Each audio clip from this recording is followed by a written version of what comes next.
I suppose in some ways the Rwandan ruling, Natasha Clark, has knocked the inflation claims a little bit out of the news, albeit that they're almost as spurious as Kemi Badenoch's new trade deal with Florida, but also pushed Keir Starmer's looming problems with the ceasefire vote into the background, but in the second case, at least, only for now.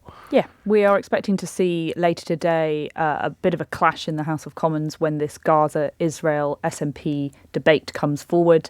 Labour have tried to get on the front foot on this by bringing forward their own motion, but it still stops short of calling for a ceasefire.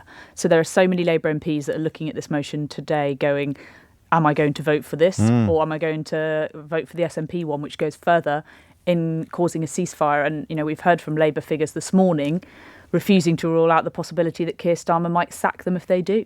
So the numbers would be crucial, really, because he can't sack 30 people, can he? But he could perhaps sack 3. For sure. And obviously it depends on whether the Speaker calls both of those amendments and whether he considers that they're too similar and he just puts one of them to a vote. So it's a lot of technical Commons procedure to wait for. But yes, that vote will come forward later. So, as I said, during PMQs, the speed with, well, if he reaches for the Jeremy Corbyn button at all, he's desperate. If he reaches for it very early, he's very desperate. And if he reaches for it several times, he's very, very, very desperate. And it was very much the final category that Rishi Sunak found himself in today. It was. I think it was 6 minutes in. I looked at the clock. And, like I say, he didn't just mention him once. He mentioned him several times. And, I think we agree that he appeared incredibly rattled today. He's obviously not having a good morning, is he?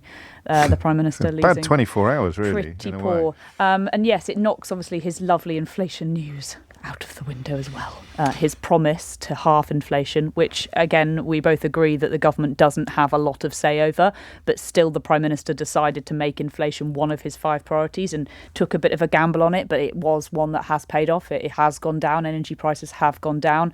It will be putting slightly it won't even be putting slightly more money in people's pockets, will it? Because inflation is coming down, but it's still at 4.6%. So still food things much are going higher. up. Food still around the 10% mark. So he didn't go straight in on Rwanda, which I think turned out to be quite a clever tactic. It did, and obviously, if you're Keir Starmer, you have an array of topics to go on today. True. You've got, what do you go on? Do you go on Suella Braverman? Do you go on David Cameron? Do you go on Rwanda? And actually, he went on all of them, which obviously all tie together quite nicely. And I thought some of his jokes were very good, actually. Yes, they were this week. Sir Keir Starmer's jokes are very hit and miss, I feel, but these ones were pretty good. Ending on the famous David Cameron quote, "He was the future once," which was the way that David Cameron signed off his final Prime Minister's questions back in 2016 when he quit over the Brexit vote. So yes, that landed quite well. I don't think Rishi actually heard it. I don't think he was listening. He didn't actually get it. But yes, I thought Sir Keir Starmer was pretty good today, and Rishi was obviously on the back foot. He was never going to be having a great PMQs today with what. But he also didn't even try to answer the question about David Cameron's ties to China and fairly profound concerns about them that have been reported. He would have been aware of that. Does he just bank on the fact that it won't get anything like the sort of attention that, for example, Keir Starmer's curry in Durham got? Because that's obviously much more important than a foreign secretary being uncomfortably close to what is widely regarded as a rogue regime. Sure, I think for Rishi, he was clearly in diversionary tactic mode today. He just wanted to shove every single criticism aside and do the classic politician whataboutery. Let's talk about something else. What about this? What about this? You've not voted for this. You've not voted for that. That was his tactic. And these questions about David Cameron aren't going to go away. The Greensill lobbying scandal as well, one huge issue, which David Cameron was asked about earlier this week and completely dismissed the question, didn't answer it at all, just said that's in the past. That's not going to be good enough for the government to argue. And yes, his foreign policy views, David Cameron was the man that presided over closening relationship with China. Yes, exactly. For so many years, and George Osborne as well. So what is his answer going to be to that? Why did he do it, do you think? Why has he brought Cameron in, just in your view? I mean, I tried to write a piece on this yesterday, an LBC's Views piece. It took me quite a long time, to be honest with you, to try and sort out why I thought this was a case. I concluded that I think he thinks that, he could possibly bring back some of that Tory true blue vote from the Shires. So, Liberal Democrats obviously up in taking on quite a lot of a chunk of the vote in there. And so he's saying, look, we haven't gone completely mad. I've just rehired David Cameron. That. And also, despite the ending to David Cameron's premiership, comparatively, it was a more stable premiership than several that we've seen so far. Does he make the argument that actually it's a more stable prime minister, so therefore let's bring him back in to try and put forward this air of we're a bit more professional, the grown-ups are back in the room sort of thing? That's maybe another argument. So it doesn't have to succeed, does it, for your answer to be right? This could be the plan. Yeah. But it could fail. But it remains that was the plan in the first place. Yeah, but I don't think it's a plan to win him the next election. No. I think it's a plan to stabilise government. Also gives him a sense of a confidence. We know that these prime ministers talk to their former prime ministers, on the phone, but now he's going to have him in cabinet. He's going to have him right by his side through some big moments. We've got COP 27, 28 coming up later. If he does sign a potential trade deal with India, he will have David Cameron by his side, hopefully propping up his image on the world stage. Remains to be seen whether that will work or not, but I think those are some of the reasons why Number 10 decided to do this. They said that it was actually the Prime Minister's idea to bring him back, that he had mentioned this more than a week ago. It's one of the best kept secrets in Downing Street I can remember for a very long time. It did occur to me, looking at the photograph of Cabinet, that most of the people around that table would have been available for David Cameron to appoint when he was Prime Minister, and he wouldn't have gone near them.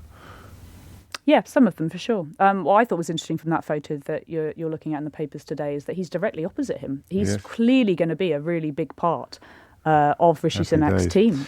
And then the second question, inevitably, about Suella Braverman. And in a way, the more we talk about it, the more I wonder whether actually Sunak didn't do that badly because it could have been so much worse. Because what he can't do is come out and defend or praise Suella Braverman. Normally, when a minister has resigned or even been sacked, you could say they did a great job, and I'm sorry to lose them, or we've taken a decision to move. But obviously, with her, after she had a hissy fit at him yesterday, he can't really say anything warm about her, which could have left a bigger wound for Starmer to exploit. Yeah, absolutely. And we saw yesterday with that letter that Suella Braverman sent, that scathing, fiery, damning letter that she sent. We didn't get a reply from the Prime Minister. No. And that's usually the case, that when someone steps down from government, they have an exchange of letters and the Prime Minister says something lovely. But if they resign, they do. The sacked people normally have an exchange of letters. Therese Coffey was a bit of a strange one earlier this week. She, in her resignation letter, said she was resigning, but we all know that Rishi Sunak was thinking about sacking her for a long time and moving her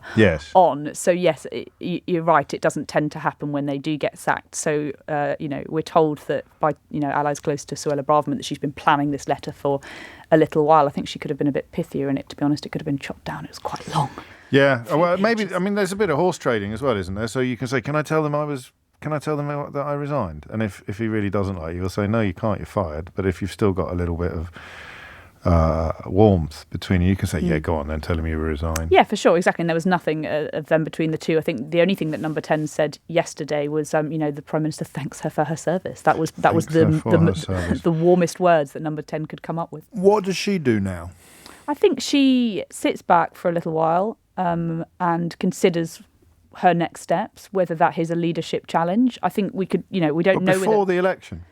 Is that a possibility? I know Andrea Jenkins thinks it is, but that's normally a reason to believe the polar opposite. Completely. And Andrea Jenkins this lunchtime saying that she thinks another 6 letters are about to go in. She should write a book. It's very popular at the moment, and indulge all of her fantasies and delusions in there. I think Suella starts having conversations with MPs about whether she could be popular enough to become leader of the party, whether that happens before the election or after.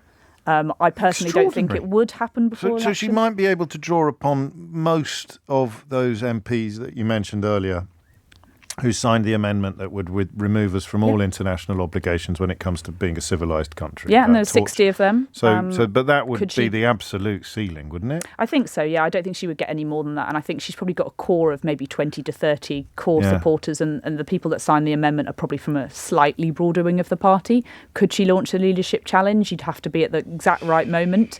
And I don't think we're anywhere near there yet. But for her, I think, she's probably thinking long term, do I look when, launching a bid after the general election takes place. And of course, one thinks of Brenda in Bristol, who may have been reacting to a general election famously, but the idea that anyone on the Tory benches think that the country would stomach another Tory They wouldn't. They absolutely internecine wouldn't. war is yes, of course they. I mean, you'd think they wouldn't, but I suppose people like Jenkins and Braverman left the building a long time ago when it comes to what is feasible, plausible, or rational. I think for the Prime Minister, he goes for a general election if this all completely crumbles beneath his Sooner feet. rather than later. Or at some point, he might not have a choice. If he's So facing rather than a vote leadership of challenge. confidence, you might as well have a general election. Exactly. Yeah, let the country, because he might even be marginally more popular in the country than he is in his own parliamentary. No, not him, Probably but Braverman. Well, no, neither of them. It's all awful. Why do we bother? Natasha Clark, thank you very much.